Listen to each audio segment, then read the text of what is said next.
নমস্কার। যুক্তি তর্ক সঙ্গে অর্কই আপনাদের স্বাগত। আপনাদের সঙ্গে আমি অর্কপ্রভ সরকার। 16ই ডিসেম্বর খসড়া ভোটার তালিকা প্রকাশিত হওয়ার পর অনেক বিষয় স্পষ্ট হবে।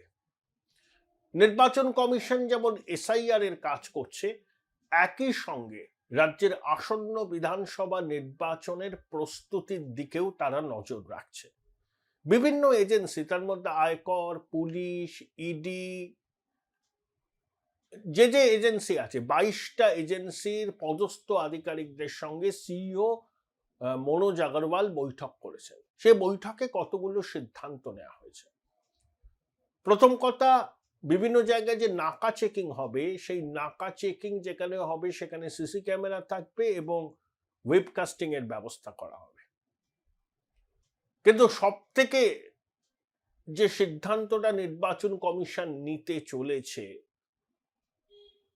সেটা হচ্ছে এবারের বিধানসভা নির্বাচনে কেন্দ্রীয় বাহিনীর পাশাপাশি ভিন রাজ্যের সশস্ত্র পুলিশ বাহিনীকে মোতায়েন করা হবে। কেন্দ্রীয় বাহিনী এবং সশস্ত্র পুলিশ বাহিনী বুথের ভিতরে থাকবে, ওয়েবকাস্টিং হবে।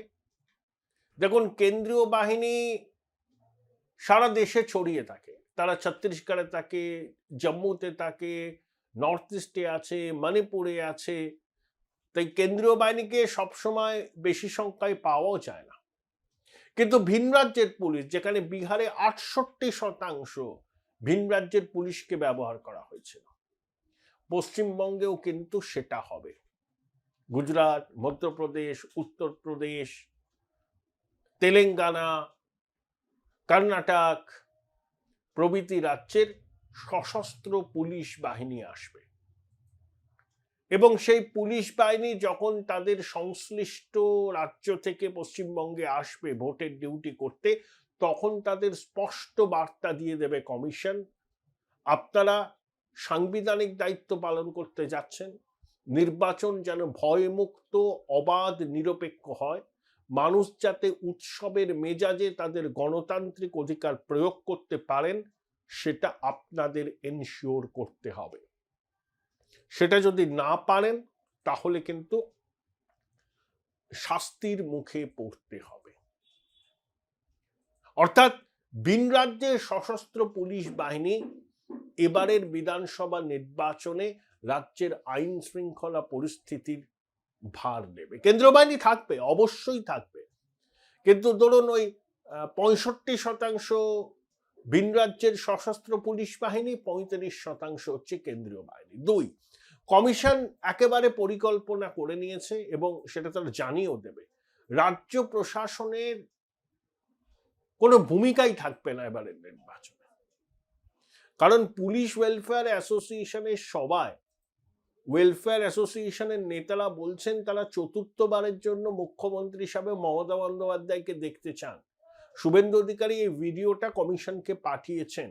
এরপরে আর বুঝতে তো অসুবিধা নেই যে দলদাস পুলিশ নির্বাচনের সময় আদৌ নিরপেক্ষ ভূমিকা পালন করবে না, সেটা কমিশনও জানে।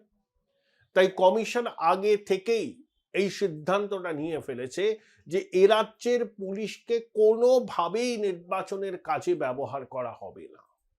3, কেন্দ্রীয় বাহিনী বা বাইরের রাজ্যের পুলিশ এরিয়া ডমিনেন্স করে, এমন এমন জায়গায় তাদেরকে রুট মার্চ করতে দেখা যায় সেখানে কস্মিনকালে কোনো গন্ডগোল হয় না, আর যেখানে গন্ডগোল হয় সেখানে তোমার দেখা নাই রে, তোমার দেখা নাই।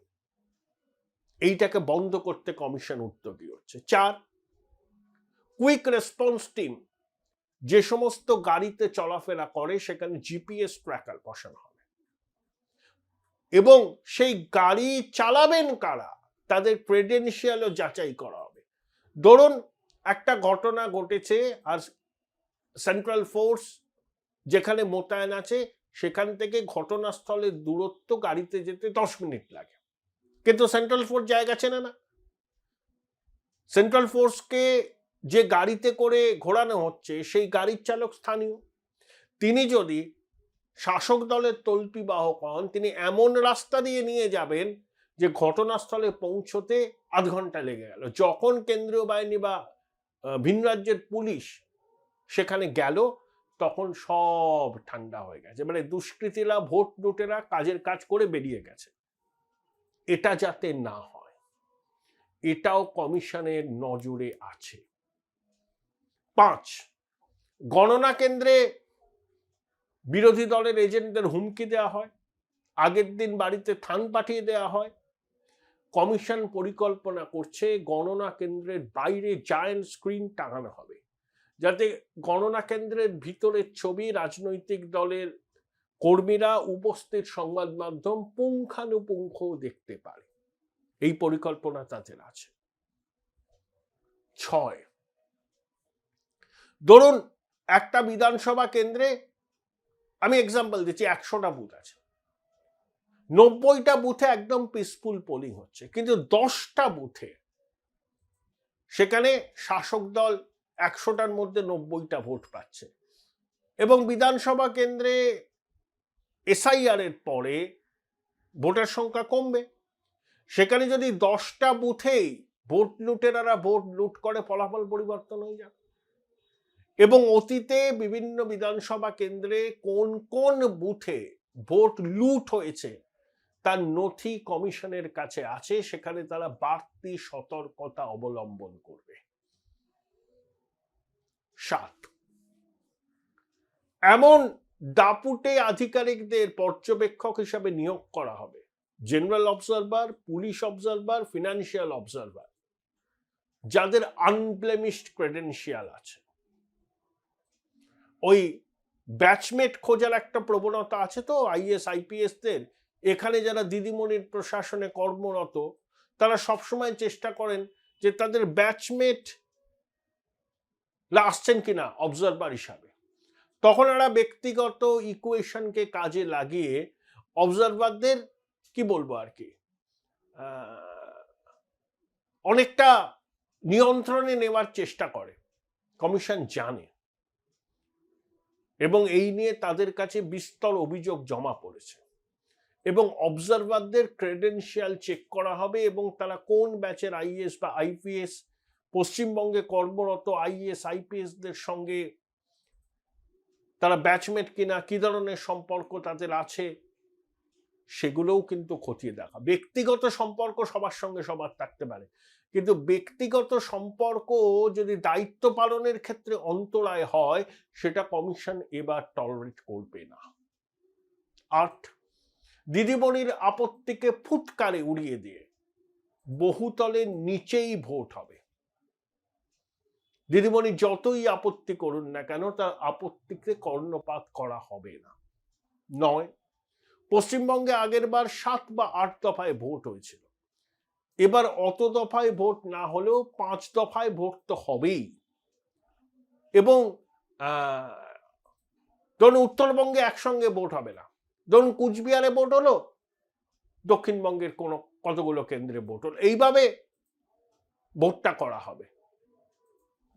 কুচবিহার থেকেই শুরু হবে, ওখান থেকেই শুরু হয়, কিন্তু কুচবিহারে ভোট হলো, সঙ্গে ধরুন বাঁকুড়াতে ভোট হলো, এইভাবে করবে। 10, অবৈধ টাকা, নগদ টাকার কারবার এ সারা দেশে হয়, পশ্চিমবঙ্গ ব্যতিক্রম নয়, অন্যান্য রাজ্যে বেশি হয়। যতটা সম্ভব সেটাকে নিয়ন্ত্রণে রাখা যায়, তার জন্য কমিশন পদক্ষেপ নেবে। এবারে নির্বাচন সব একেবারে অন্য মডেলে করবে কমিশন। পশ্চিমবঙ্গের নির্বাচন অবাধ, সুষ্ঠু, নিরপেক্ষভাবে করা, সন্ত্রাস মুক্ত পরিবেশে করা, এবং গণনা কেন্দ্রের নিরাপত্তা, এজেন্টদের যাতে ভয় ভীতির মুখোমুখি না হয়। কমিশন আগে অনেকবার প্রতিশ্রুতি দিয়েছে, কিন্তু সেগুলো তারা সঠিকভাবে পালন করতে পারেনি। এবার তারা কিন্তু প্রমাণ করতে বদ্ধপরিকর। এমন নির্বাচন পশ্চিমবঙ্গের মানুষকে তারা উপহার দিতে চান যে নির্বাচন সত্যি গণতান্ত্রিক, সত্যি নিরপেক্ষ, এবং সত্যি উৎসবের মেজাজে ভোট হচ্ছে। তাই এই সমস্ত পদক্ষেপ যেগুলো আমি 1 থেকে 10 বললাম, সেগুলো তারা ইমপ্লিমেন্ট করার পরিকল্পনা করছে।